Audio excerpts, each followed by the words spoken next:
صاف صاف انکاری ہے. یعنی گھی سیدھی انگلیوں سے نکالنے کی ہر کوشش جو ہے وہ کم و بیش بے سود ہو چکی ہے. سلمان اکرم راجہ جیسے دھیمے مزاج کے آدمی کے لب و لہجے سے اندازہ لگائیں کہ معاملات کس جانب بڑھ رہے ہیں. وہ کہتے ہیں ہم خاموش نہیں بیٹھیں گے, ہم پوری قوم کو پکاریں گے, ہم سپریم کورٹ بھی جائیں گے, توہین عدالت کا مقدمہ بھی دائر کریں گے. کیا کر دیا. لیکن اگر اس کا فیصلہ آتا ہے اور اس فیصلے کا بھی یہی اشر کیا جاتا ہے تو پھر قوم کو فیصلہ کرنا ہوگا کہ اب کیا کرنا ہے, عدالتوں میں لڑنا ہے یا سڑکوں پر لڑنا ہے. ذرائع بتا رہے ہیں کہ عمران خان کے خوف میں حکومت اپنے پیروں پر کلاڑا مار چکی ہے. گزشتہ روز کلاڑی نہیں کلاڑا مار چکی ہے. گزشتہ روز مولانا فضل الرحمان کا متحدہ اپوزیشن میں شامل ہونا اور بڑے جذبے کے ساتھ ٹھونک بجا کے اور ڈنکے کی چوٹ پہ شامل ہونا بتاتا ہے کہ حکومت کی الٹی گنتی واقعی شروع ہو چکی ہے. مولانا قومی سیاست کا سب سے زیرک کردار ہے. ان کی پوری سیاست اس بات کی گواہ ہے کہ مولانا کبھی گیلی زمین پہ پاؤں نہیں رکھتے, گھاٹے کا سودا نہیں کرتے. آپ ان کی نیت کو جو مرضی کہیں, ان کے اقدامات سے اب لاکھ اختلاف کریں, لیکن اس بات سے اتفاق کریں گے کہ مولانا کبھی گھاٹے کا سودا نہیں کرتے. موجودہ حکومت میں بھی 2.5 سال تک وہ دور بیٹھ کر چیزوں کو دیکھتے رہے. اب انہوں نے احتجاجی سیاست کا فیصلہ کیا. مولانا نے احتجاجی سیاست میں کودنے سے پہلے اپنے بیانات سے جس طرح کا ماحول بنایا وہ بھی بہت اہم ہے. یہ اقدام بتاتا ہے کہ اپوزیشن پارٹیاں جو ابھی تک تحریک انصاف کے ساتھ نہیں تھی وہ بھی تحریک انصاف کے ساتھ آ جائیں گی. مولانا نے جس طرح صوبوں کی تقسیم کی مخالفت کی ہے اس سے اندازہ ہے کہ اگلے کسی مرحلے میں پیپلز پارٹی بھی اس اپوزیشن اتحاد کا حصہ بن سکتی ہے. مولانا کے لہجے میں جو اعتماد ہے اس سے لگتا ہے کہ وہ پیپلز پارٹی سے بھی شاید کوئی کمٹمنٹ ٹائپ چیز لے چکے ہیں کہ وہ حکومت سے علیحدہ ہو جائے گی پیپلز پارٹی بھی. ایسا ہوا تو پھر حکومت کے خلاف تحریک عدم اعتماد بھی آ سکتی ہے اور بات پارلیمنٹ سے استعفوں تک بھی جا سکتی ہے. اچھا ناظرین, وزیر اعظم شہباز شریف, وزیر قانون اعظم نذیر تارڑ, وزیر اطلاعات عطا تارڑ, چیف کمشنر اسلام آباد, سیکرٹری داخلہ IGGL خانہ جات اور سپرنٹینڈنٹ ڈیالہ جیل کے خلاف ڈاکٹر عظمیٰ خان نے عمران خان کو شفا منتقل کرنے کے عدالتی حکم کی خلاف ورزی پر سپریم کورٹ میں باقاعدہ توہین عدالت کی درخواست دائر کر دی. آپ نے سن لیا ہوگا. پٹیشن دائر ہونے پہ ہر کوئی اس بات پر حیرانی کا اظہار ضرور کر رہا ہے کہ توہین عدالت کی پٹیشن میں سیکرٹری داخلہ اور چیف کمشنر اسلام آباد کو تو نامزد کیا گیا, مگر ان کے انچارج وزیر جو ہیں ان کے محسن نقوی کو کیوں نامزد نہیں کیا گیا؟ اس پر بہت ساری سازشی تھیوریوں, کانسپریسی تھیوریز بنائی گئی اور سنائی جا رہی ہیں. ان کانسپریسی تھیوریز کا لب و لہجہ یہ ہے کہ جی سیم پیج پھٹ چکا ہے. جناب نجم سیٹھی نے جو پیشگوئی کی ہے اس نے بھی حکومتی کیمپ میں ایک کھلبلی سی مچا دی ہے. وہ کہتے ہیں کہ حکومت نے ایسے حالات بنا دیے ہیں کہ کسی نہ کسی سٹیج پر محسن نقوی بھی اعلان کریں گے کہ جی بہت ہو گیا, یہ عہدے مجھے نہیں چاہیے. جناب حامد میر جو انہوں نے جو بات کی ہے وہ بھی حکومتی صفوں میں مچی ہلچل کو ظاہر کرتی ہے. حامد میر صاحب کہتے ہیں کہ ایک وفاقی وزیر سے بات ہوئی ہے, وہ یہ تاثر دے رہے تھے کہ ہم تو سپریم کورٹ کے آرڈر پر عمل کرنا چاہتے تھے لیکن کسی نے ہمیں کرنے نہیں دیا. جس طرف انہوں نے اشارہ کیا, اس سے بات کی, تو وہ کہتے ہیں کہ ہمارا اس سے دور تک کوئی تعلق نہیں ہے اس معاملے سے. یہی نہیں, شہر اقتدار افواہوں کی زد میں ہے. کوئی کہہ رہا ہے کہ جی شہباز شریف عدالتوں کے ذریعے نااہل ہونے والے تیسرے وزیر اعظم ہو سکتے ہیں. کوئی کہہ رہا ہے کہ جو قوتیں شہباز شریف کی نااہل حکومت سے جان چھڑانا چاہتی ہیں ان کو حکومت نے خود موقع فراہم کر دیا کیونکہ عدالت نے حکومت ختم کی تو کسی پر الزام بھی نہیں آئے گا. کوئی کہہ رہا ہے حکومت سے توہین عدالت کی حماقت کرا کے اسے 3 آزاد منش ججز کے سامنے پھینک دیا گیا ہے. اب عدالت جانے اور حکومت جانے. مطلب یہ ہے کہ جتنے منہ اتنی باتیں.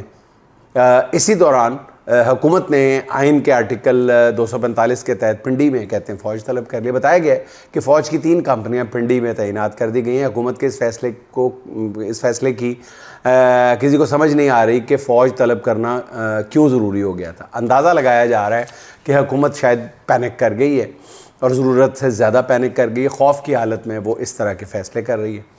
اچھا ناظرین, عمران خان کو ہسپتال منتقل کرنے کے معاملے کو حکومت نے اتنا مس ہینڈل کیا ہے کہ خود حکومت کے اندر موجود اہم لوگوں کے ہاتھ پاؤں پھولے ہوئے نظر آ رہے ہیں. ذرائع کہتے ہیں کہ جی معاملے کو سدھارنے کے لیے حکومت کے اندر سے بھی کوششیں شروع ہو گئی ہیں. ذرائع کا کہنا یہ ہے کہ سیاسی ٹینشن کو ڈیفیوز کرنے کے لیے اگلے 4-5 روز میں حکومت خود عمران خان کو شفا انٹرنیشنل منتقل کر سکتی ہے. دوسری طرف تحریک انصاف اور تحریک تحفظ آئین پاکستان نے کچھ فیصلے کیے ہیں. ان فیصلوں سے بھی اندازہ ہوتا ہے کہ حکومت کس مشکل میں پھنس گئی ہے. گزشتہ روز PTI پارلیمانی پارٹی کے اجلاس میں فیصلہ کیا گیا کہ عوامی سطح پر تحریک موبلائز کی جائے گی.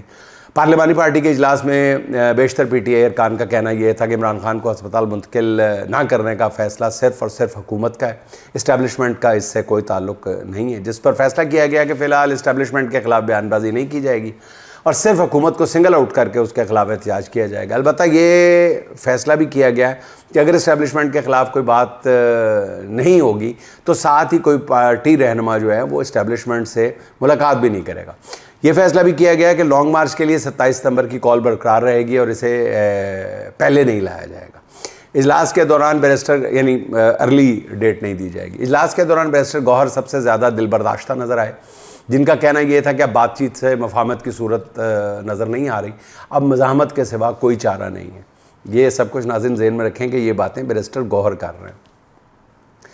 تو ناظرین یہاں بیرسٹر گوہر کا یہ بیان جو ہے یا یہ باڈی لینگویج ہے، یہ بہت کچھ بتانے کے لیے کافی ہے۔ اور آخر میں ناظرین کچھ بات ہو جائے کرکٹ ٹیم کی، جو پچھلے چند سال کے دوران بنگلہ دیش اور افغانستان کے لیول پہ آ چکی ہے۔ قومی کرکٹ ٹیم کو انگلینڈ نے پہلے ٹیسٹ میچ میں 1 اننگ اور 103 رن سے شکست دی۔ انگلینڈ کے خلاف ناظرین دوسری اننگ میں پاکستانی ٹیم 135 پہ آؤٹ ہو گئی۔ 3 ٹیسٹ میچوں کی سیریز میں انگلینڈ کو 1-0 کی برتری حاصل ہو چکی ہے۔ برطانوی میڈیا نے انگلینڈ کے دورے پر موجود جو پاکستان کرکٹ ٹیم کو 50 برسوں کی آدھی سینچری نصف صدی کی بدترین ٹیم قرار دیا ہے۔ ہیڈنگلے کی خشک پچ پر بھی پاکستانی بالر انگلش بلے بازوں کو پریشان نہیں کر سکے۔ اخبار ٹیلی گراف کے مطابق ماضی کے مقابلے میں موجودہ پاکستانی ٹیم کی بیٹنگ کا معیار جو ہے وہ نمایاں طور پر کمزور ہے۔ فاسٹ بولنگ میں رفتار اور معیار دونوں میں کمی ہے، فیلڈنگ حسب معمول ناقص ہے۔ میرا خیال ہے کہ ملک کی بہتری کے دعوے کرنے والے پہلے 11 کھلاڑیوں والی کرکٹ ٹیم کی حالت ہی کچھ بہتر کر دیں۔ ناظرین آخر میں رباب تبسم کے چند غیر سیاسی اشعار آپ کی نظر۔ دوستی رشتے محبت سب فسانے ہو گئے، دوستی رشتے محبت سب فسانے ہو گئے، لوگ اندھے زر کے پیچھے کیوں نہ جانے ہو گئے، میں نے جتنے خواب دیکھے رفتہ رفتہ وہ سبھی زندگی کی گرد میں مل کر پرانے ہو گئے، کچھ تو ہم نے زہر بھی گھولا زمینوں میں بہت، کچھ شجر کٹنے سے پنچھی بے ٹھکانے ہو گئے، جس قدر تسخیر کی ہے ہم نے تیری کائنات اس قدر ہی منکشف ہم پر خزانے ہو گئے، نوکری بازار پیسہ قرض وعدے اور خیال، نوکری بازار پیسہ قرض وعدے اور خیال، زندگی کے سارے پہلو کارخانے ہو گئے، کھا گئی ہے زندگی کو وقت کی دیمک رباب، یاد کی الماریوں میں خط پرانے ہو گئے، یاد کی الماریوں میں خط پرانے ہو گئے۔ ناظرین خوش رہیں، خوش رکھیں، آپ سے ملاقات ہوگی انشاءاللہ اگلے ولاگ میں۔ اللہ حافظ۔